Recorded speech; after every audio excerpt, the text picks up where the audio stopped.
वाल्मीकि पुराण के अनुसार रावण का वध करने से पहले भगवान श्री राम ने ऋष्यमुख पर्वत पर अश्विनी प्रतिपदा से नवमी तक परम शक्ति माँ दुर्गा की उपासना की थी और इसके बाद दशमी के दिन उन्होंने किष्किंधा से लंका जाकर रावण का वध किया था।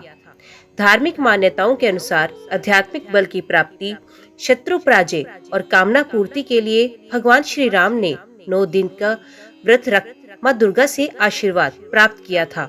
इसके अलावा 10वें दिन लंका पर विजय प्राप्त करने के दिन को दशहरे के रूप में मनाया जाता है। धर्म शास्त्रों के अनुसार शारदीय नवरात्रि की शुरुआत भगवान राम ने की थी और भगवान राम ने शक्ति स्वरूपा माँ दुर्गा की आराधना 9 दिनों तक बिना कुछ खाए पिए की थी। भगवान राम को ये व्रत करने की सलाह ब्रह्मा जी ने दी थी। साथ ही ब्रह्मा जी ने भगवान श्री राम से चंडी देवी का पूजन और व्रत कर प्रसन्न करने के लिए कहा और बताया कि चंडी पूजन और हवन के लिए दुर्लभ 108 नीलकमल का होना जरूरी है। आज की वीडियो में हम इसी कथा को पूरे विस्तार से आपके सामने प्रस्तुत करेंगे, जो कि चित्रित की गई है श्रीमद् देवी भागवत पुराण में। उम्मीद करती हूँ कथा का पूरा फल लेने के लिए आप कथा को शुरू से लेकर अंत तक जरूर श्रवण करेंगे। जन्मेजय और व्यास जी का संवाद। जन्मेजय जी व्यास जी से पूछते हैं, श्री राम ने भगवती जगदम्बा के इस सुख प्रदायक व्रत का अनुष्ठान किस प्रकार किया? वे राज्यच्युत कैसे हुए और फिर सीता हरण किस प्रकार हुआ? व्यास जी ने उत्तर देते हुए कहा, पूर्व काल में श्रीमान महाराज दशरथ अयोध्यापुरी में राज्य करते थे। वे सूर्य वंश में श्रेष्ठ राजा के रूप में प्रतिष्ठित थे और वे देवताओं तथा ब्राह्मणों का पूजन किया करते थे। उनके 4 पुत्र उत्पन्न हुए, जो लोक में राम, लक्ष्मण, भरत तथा शत्रुघ्न नाम से विख्यात हुए। गुण तथा रूप में पूर्ण समानता रखने वाले वे सभी महाराज दशरथ को अत्यंत प्रिय थे। उनमें राम महारानी कौशल्या के तथा भरत महारानी कैकेयी के पुत्र कहे गए। रानी सुमित्रा के लक्ष्मण तथा शत्रुघ्न नाम वाले जुड़वा पुत्र उत्पन्न हुए। वे चारों किशोर अवस्था में ही धनुष बाणधारी हो गए थे। महाराज दशरथ ने सुख बढ़ाने वाले अपने चारों पुत्रों के संस्कार भी संपन्न किए। तब एक समय महर्षि विश्वामित्र ने दशरथ के यहाँ आकर उनसे रघुनंदन राम को मांगा। महाराज दशरथ ने यज्ञ की रक्षा के लिए लक्ष्मण सहित 16 वर्षीय पुत्र राम को विश्वामित्र को समर्पित कर दिया। प्रिय दर्शन, वे दोनों भाई मुनि के साथ मार्ग में चल दिए। रामचंद्र जी ने मुनियों को सदा पीड़ित करने वाली तथा अत्यंत भयानक रूप वाली ताड़का को रास्ते में ही एकमात्र बाण से मार डाला। उन्होंने दुष्ट सुबाहु का वध किया तथा मारीच को अपने बाण से दूर फेंककर उसे मृतप्राय कर दिया और यज्ञ रक्षा की। इस प्रकार यज्ञ रक्षा का महान कृत्य संपन्न करके राम, लक्ष्मण तथा विश्वामित्र ने मिथिलापुरी के लिए प्रस्थान किया। जाते समय मार्ग में राम ने अबला अहिल्या को शाप से मुक्ति प्रदान करके उसे पाप रहित किया। इसके बाद वे दोनों भाई मुनि विश्वामित्र के साथ जनकपुर पहुंच गए और वहां श्री राम ने जनक जी द्वारा प्रतिज्ञा के रूप में रखे शिव धनुष को तोड़ दिया और लक्ष्मी जी के अंश से उत्पन्न जनक नंदिनी सीता के साथ विवाह किया। राजा जनक ने दूसरी पुत्री उर्मिला का विवाह लक्ष्मण के साथ किया। शील संपन्न तथा शुभ लक्षणों से युक्त दोनों भाई भरत तथा शत्रुघ्न ने कुशध्वज की 2 पुत्रियां मांडवी तथा श्रुतकीर्ति को पत्नी रूप में प्राप्त किया। हे राजन, इस प्रकार उन चारों भाइयों का विवाह मिथिलापुरी में ही विधि विधान से संपन्न हुआ। तत्पश्चात महाराज दशरथ ने अपने बड़े पुत्र राम को राज्य करने योग्य देखकर उन्हें राज्यभार सौंपने का मन में निश्चय किया। राज तिलक संबंधी सामग्रियों का प्रबंध हुआ। देखकर रानी कैकेयी ने अपनी वशीभूत महाराज दशरथ से पूर्व कल्पित 2 वरदान मांगे। उसने पहले वरदान के रूप में अपने पुत्र भरत के लिए राज्य तथा दूसरे वरदान के रूप में महात्मा राम को 14 वर्षों का वनवास मांगा। कैकेयी का वचन मानकर श्री रामचंद्र जी सीता तथा लक्ष्मण के साथ दंडक वन चले गए, जहाँ राक्षस रहा करते थे। तदंतर पुत्र के वियोग जनित शोक से संतप्त पुण्यात्मा दशरथ ने पूर्व काल में एक ऋषि द्वारा प्रदत्त शाप का स्मरण करते हुए अपने प्राण त्याग दिए। माता कैकेयी के कृत्य के कारण पिताजी की मृत्यु देखकर भरत जी ने भाई श्री राम जी का हित करने की इच्छा से अयोध्या का समृद्ध राज्य स्वीकार नहीं किया। उधर पंचवटी में निवास करते हुए श्री राम ने रावण की छोटी बहन अतिशय कामातुर शूर्पणखा को कुरूप बना दिया।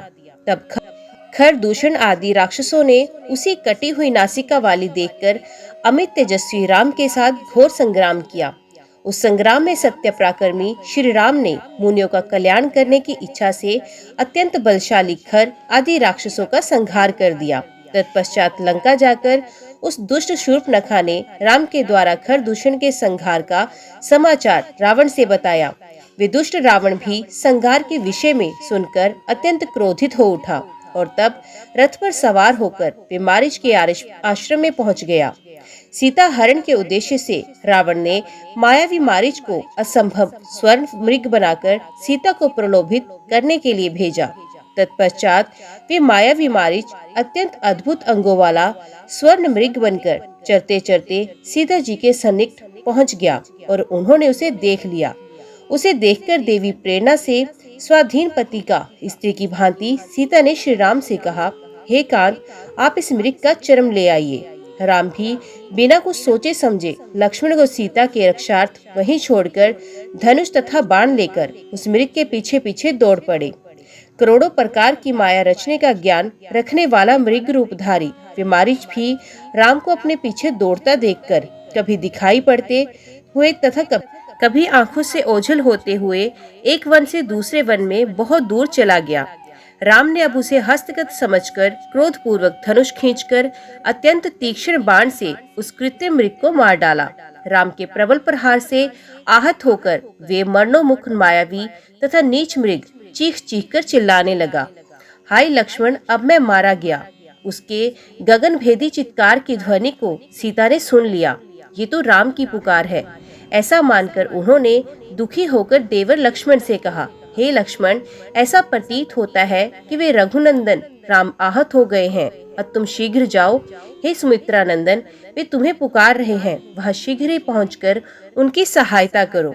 तब लक्ष्मण जी ने सीता से कहा, हे माता, राम का वध ही क्यों ना हो, मैं आपको इस आश्रम में इस समय असहाय छोड़कर वहां नहीं जा सकता। हे जनक नंदिनी, मुझे राम की आज्ञा है कि तुम इसी आश्रम में रहना। उनकी आज्ञा का उल्लंघन करने में मैं डरता हूँ, अतः आपका सामीप्य नहीं छोड़ सकता। हे शुचि स्मिते, वे मायावी भगवान श्री राम को बहुत दूर दौड़ा ले गया है। ये जानकर मैं आपको छोड़कर यहाँ से एक पग भी कहीं नहीं जा सकता। आप धैर्य धारण कीजिए। मैं तो ऐसा मानता हूँ कि इस समय संपूर्ण पृथ्वी लोक में श्री राम को मारने में कोई भी समर्थ नहीं है। राम के आदेश का उल्लंघन करके तथा आपको यहाँ छोड़कर मैं नहीं जाऊंगा। व्यास जी बोले, तत्पश्चात सुंदर दांतों वाली तथा सौम्य स्वभाव वाली सीता ने दैव से प्रेरित होकर शुभ लक्षण संपन्न लक्ष्मण से रोते हुए ये कठोर वचन कहा, हे सुमित्रा तनय, अब मैं ज्ञान जान गई हूँ कि तुम मेरे प्रति अनुराग युक्त हो गए हो और भरत की प्रेरणा से मेरे प्रयोजन से यहाँ आए हो। हे कुकादम, मैं उस तरह की स्वच्छंद स्त्री नहीं हूँ। मैं राम के मृत्यु हो जाने पर भी सुख के लिए तुम्हें अपना पति कभी नहीं बना सकती। यदि राम नहीं लौटेंगे तो मैं अपना प्राण त्याग दूंगी, क्योंकि उनके बिना मैं विधवा होकर अत्यधिक दुखी जीवन नहीं जी सकती। हे लक्ष्मण, तुम जाओ या रहो, मुझे तुम्हारी वास्तविक इच्छा का पता नहीं है। धर्मपरायण ज्येष्ठ भाई के प्रति आपका प्रेम अब कहाँ चला गया? सीता का ये वचन सुनकर लक्ष्मण के मन में अत्यधिक कष्ट हुआ। रुदन के कारण रुंधे कंठ से उन्होंने जनक नंदिनी सीता से कहा, हे भूमि कन्या, आप इस प्रकार की अति कठोर वचन मेरे लिए क्यों कह रही हैं? मेरा मन तो ये कह रहा है कि आपके समक्ष कोई अनिष्टकर परिस्थिति उत्पन्न होने वाली है। व्यास जी ने कहा, हे महाराज, जन्मेजय ऐसा कहकर अत्यधिक विलाप करते हुए वीर लक्ष्मण सीता को वहीं छोड़कर चल दिए और अत्यधिक शोकाकुल होकर बड़े भाई राम को चारों ओर देखते हुए आगे की ओर बढ़ते गए। इस प्रकार लक्ष्मण के वहां से चले जाने पर कपट स्वभाव वाले रावण ने साधु वेश धारण कर उस आश्रम में प्रवेश किया। जानकी उस दुष्टात्मा रावण को सन्यासी समझकर आदर पूर्वक वन्य सामग्रियों का अर्घ्य प्रदान करके भिक्षा देने लगी। तब उस दुरात्मा ने अत्यंत विनम्र भाव से मधुर वाणी में सीता जी से पूछा, हे पद्मपत्र के समान नेत्रों वाली प्रिय, तुम कौन हो और इस वन में अकेली क्या कर रही हो? हे वामुरे, तुम्हारे पिता कौन है और तुम्हारे भाई तथा पति कौन है? हे सुंदरी, तुम एक मूढ़ स्त्री की भांति यहाँ अकेली क्यों रह रही हो? हे प्रिय, इस निर्जन वन में क्यों रह रही हो? तुम तो महलों में निवास करने योग्य हो। देव कन्या के समान कांति वाली तुम एक मुनि पत्नी की भांति इस कुटिया में क्यों रह रही हो?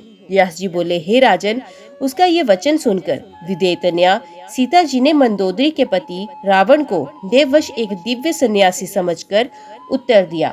दशरथ नामक लक्ष्मी संपन्न एक राजा है। उनके 4 पुत्र हैं। उनमें सबसे बड़े पुत्र जो राम नाम से विख्यात है, वही मेरे पति हैं। कैकेयी ने महाराज दशरथ से वरदान मांगकर राम को 14 वर्ष के लिए वनवास दिला दिया। वे अपने भाई लक्ष्मण के साथ अब यहीं पर रह रहे हैं। मैं राजा जनक की पुत्री हूँ तथा सीता नाम से विख्यात हूँ। शिवजी का धनुष तोड़कर श्री राम ने मेरा पाणी ग्रहण किया है।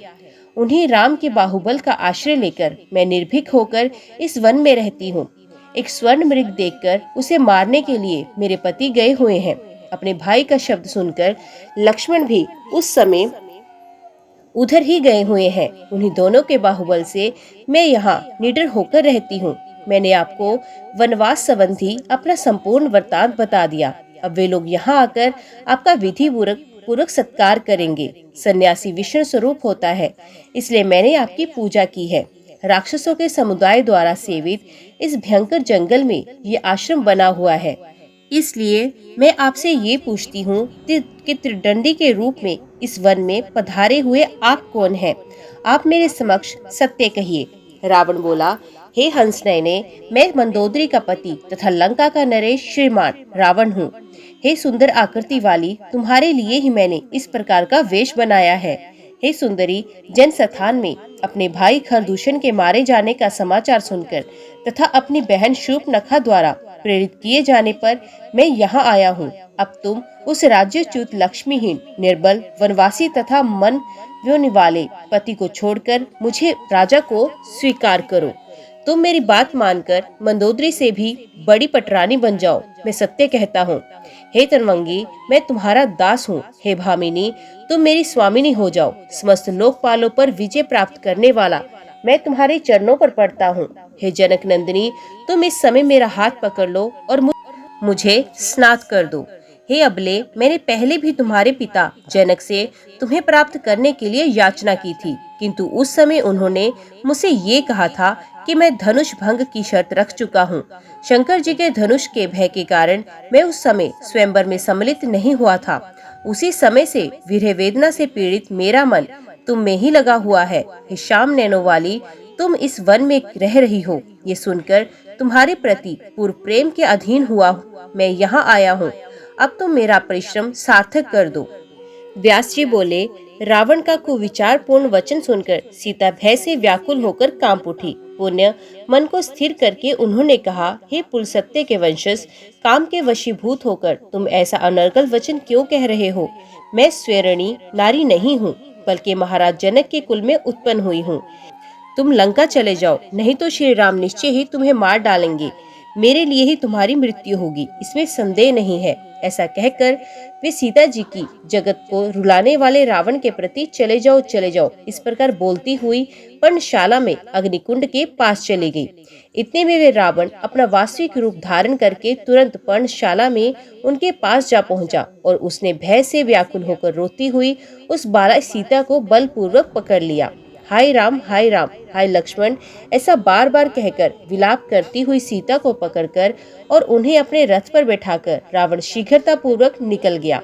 तब अरुणा पुत्र जटायु ने जाते हुए उस रावण को मार्ग में रोक दिया। उस वन में दोनों में महाभयंकर युद्ध होने लगा। हे तात, अंत में वे राक्षस राज रावण जटायु को मारकर और सीता को साथ लेकर चला गया। तदंतर उस दुष्ट आत्मा ने कुर्रई पक्षी की भांति क्रुदन करती हुई सीता को लंका में अशोक वाटिका में रख दिया और उसकी रखवाली के लिए राक्षसियों को नियुक्त किया। उस राक्षस के सामदान आदि उपायों से भी सीता जी अपने अस्तित्व से विचलित नहीं हुई।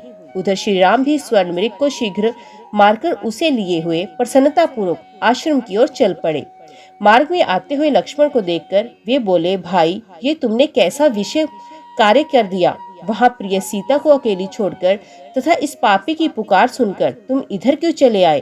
तब सीता के वचन रूपी बाण से आहत लक्ष्मण ने कहा, प्रभु मैं काल की प्रेरणा से यहाँ चला आया हूँ, इसमें संदेह नहीं है। तदंतर वे दोनों पर्णशाला में जाकर वहाँ की स्थिति देखकर अत्यंत दुखी हुए और जानकी को खोजने का प्रयत्न करने लगे। खोजते हुए वे उस स्थान पर पहुँचे जहाँ पक्षीराज जटायु गिरा पड़ा था।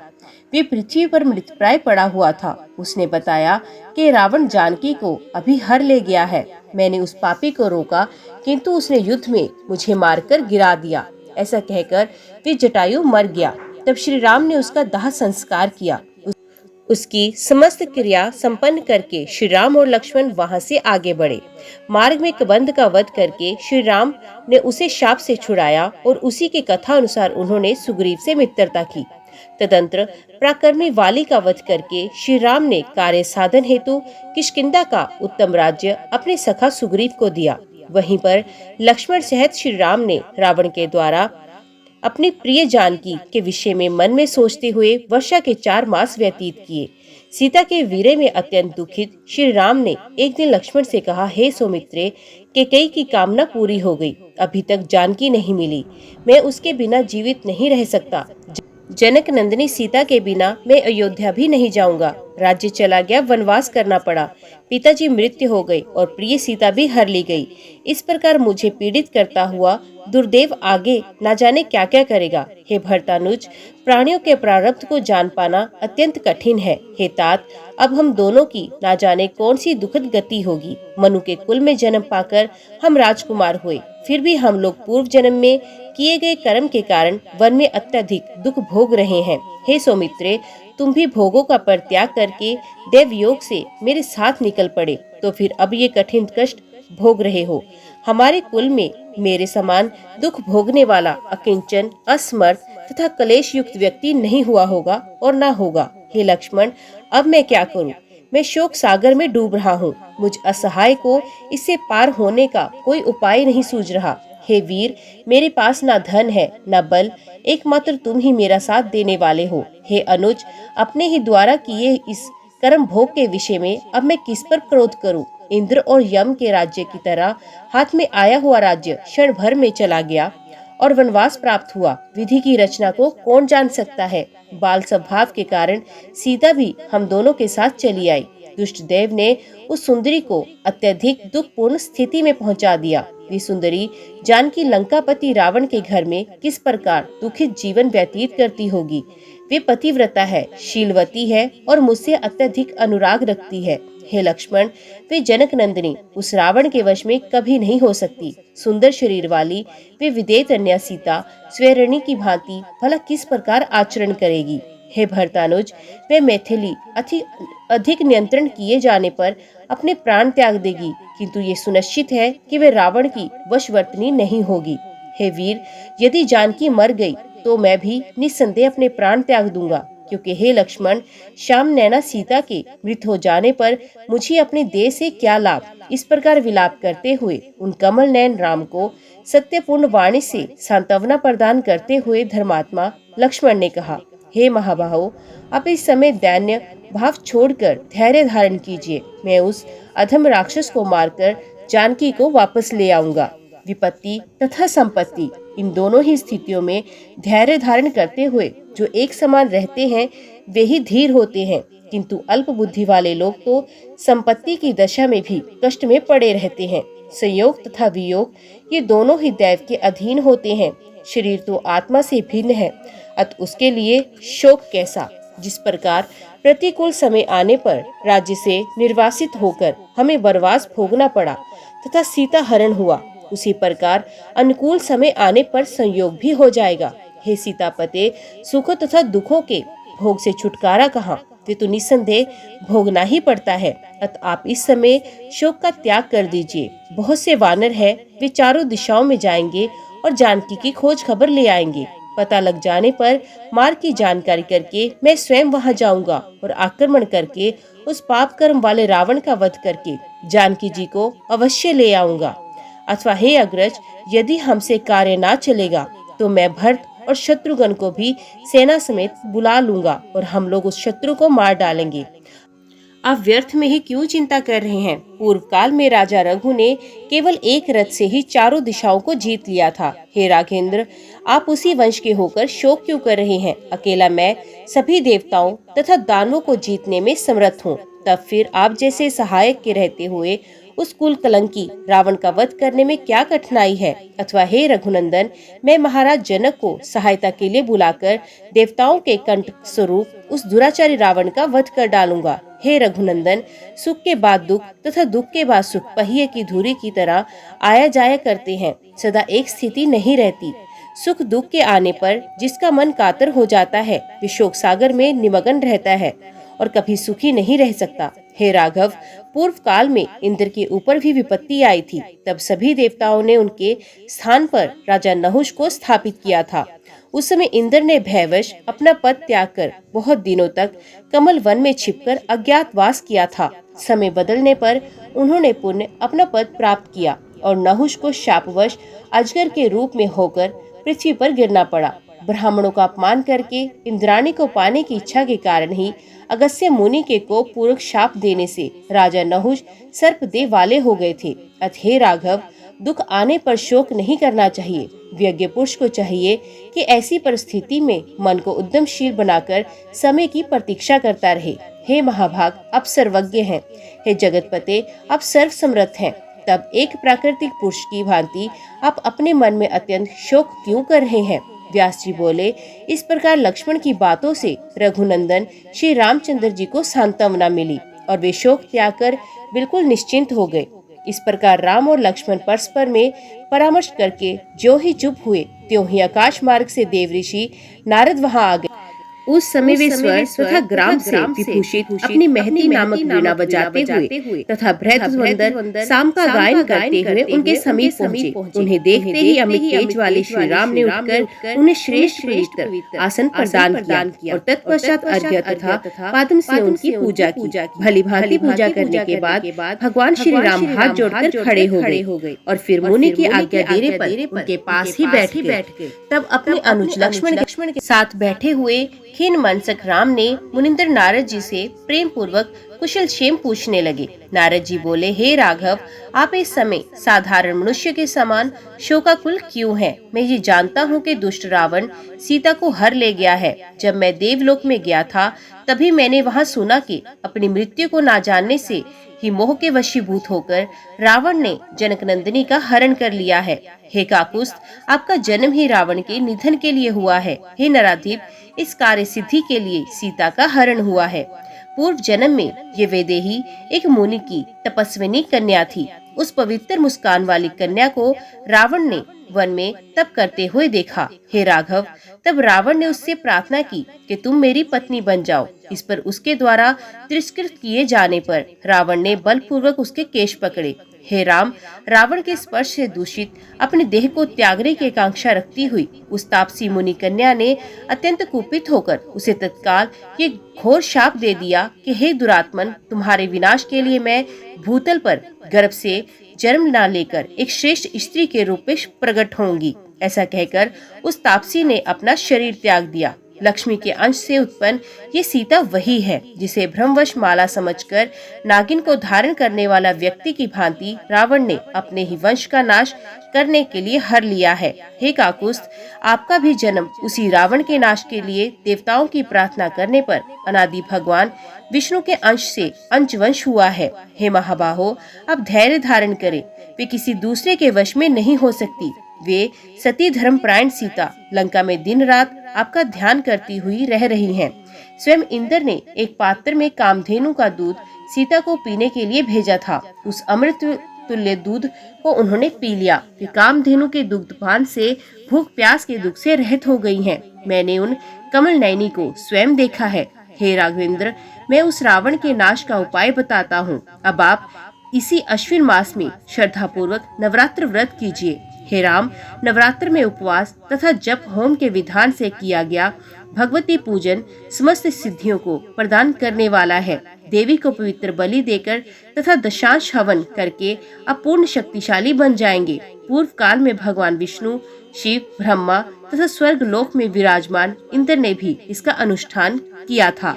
हे राम, सुखी मनुष्य को इस व्रत का अनुष्ठान करना चाहिए और कष्ट में पड़े हुए मनुष्य को तो ये व्रत विशेष रूप से करना चाहिए। हे काकुस्थ, विश्वामित्र, भृगु, वशिष्ठ और कश्यप भी इस व्रत को कर चुके हैं, इसमें संदेह नहीं है।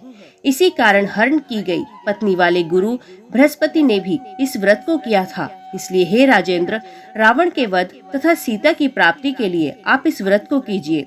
पूर्व काल में इंद्र ने वृत्तासुर के वध के लिए तथा शिव ने त्रिपुर दैत्य के वध के लिए ये सर्वश्रेष्ठ व्रत किया था।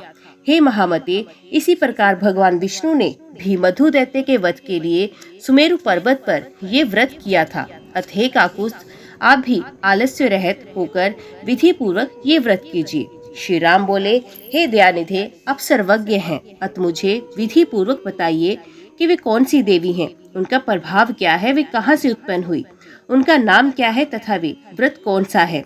नारद जी बोले, हे राम, सुनिए, वे देवी नित्य सनातनी और आद्य शक्ति हैं। वे संपूर्ण मनोरथ पूर्ण कर देती हैं और अपनी आराधना से सभी प्रकार के कष्ट दूर कर देती हैं। हे रघुनंदन, वे ब्रह्मा आदि देवताओं तथा समस्त जीवों की कारण स्वरूपा हैं। उनसे शक्ति पाए बिना कोई हिल डुल सकने में भी समर्थ नहीं है। वे ही मेरे पिता ब्रह्मा की सृष्टि शक्ति हैं, विष्णु की पालन शक्ति हैं तथा शंकर की संहार शक्ति हैं। वे कल्याण में पराम्बा अन्य शक्ति स्वरूपा हैं। इन तीनों लोकों में जो कुछ भी कहीं भी सत्य या असत्य पदार्थ है, उसकी उत्पत्ति में निमित्त कारण इस देवी के अतिरिक्त और कौन हो सकता है। इस सृष्टि के आरंभ में जब ब्रह्मा, विष्णु, शिव, सूर्य, इंद्रादि देवता, पृथ्वी और पर्वत आदि कुछ भी नहीं था, तब उस समय वे निर्गुणा कल्याणमयी परा प्रकृति ही परम पुरुष के साथ विहार करती थी। वे ही बाद में सगुणा शक्ति बनकर सर्वप्रथम ब्रह्मा आदि का सृजन करके और उन्हें शक्तियां प्रदान कर तीनों भुवनों की सम्यक रचना करती हैं। उन आदि शक्ति को जानकर प्राणी संसार बंधन से मुक्त हो जाता है। विद्या स्वरूपा वेदों की आदिकरण, वेदों को प्रकट करने वाली तथा परमा उन भगवती को अवश्य जानना चाहिए। ब्रह्मादि देवताओं ने गुण कर्म के विधान अनुसार उनके असंख्य नाम कल्पित किए हैं। मैं कहाँ तक बताऊं? हे रघुनंदन, अकार से लेकर शिव पर्यंत सभी स्वरों तथा वर्णों के संयोग से उनके असंख्य नाम बनते हैं। श्री राम बोले, हे देवऋषि, इस नवरात्र व्रत का विधान मुझे संक्षेप में बताइए। मैं आज ही श्रद्धा पूर्वक श्री देवी का विधिवत पूजन करूंगा। नारद जी बोले, हे राम, किसी समतल भूमि पर पीठासन बनाकर उस पर भगवती जगदम्बिका की स्थापना करके विधान पूर्वक 9 दिन उपवास कीजिए। हे राजन, इस कार्य में मैं आचार्य बनूंगा, क्योंकि देवताओं के कार्य करने में मैं अधिक उत्साह रखता हूँ। व्यास जी बोले, नारद जी का वचन सुनकर प्रतापी श्री राम ने उसे सत्य मानकर तदनुसार एक सुंदर पीठासन बनवाकर उस पर अंबिका जी की स्थापना की। व्रतधारी भगवान श्री राम ने अश्विन मास लगने पर उस श्रेष्ठ पर्वत पर उन भगवती का पूजन किया। उपवास प्रायण श्री राम ने ये श्रेष्ठ व्रत करने के लिए विधिवत होम, बलिदान और पूजन किया। इस प्रकार दोनों भाइयों ने नारद जी के द्वारा बताए गए इस व्रत को प्रेम पूर्वक संपन्न किया। उनसे सम्यक पूजित होकर अष्टमी की मध्यरात्रि की वेला में भगवती दुर्गा ने सिंह पर सवार होकर उन्हें साक्षात दर्शन दिए।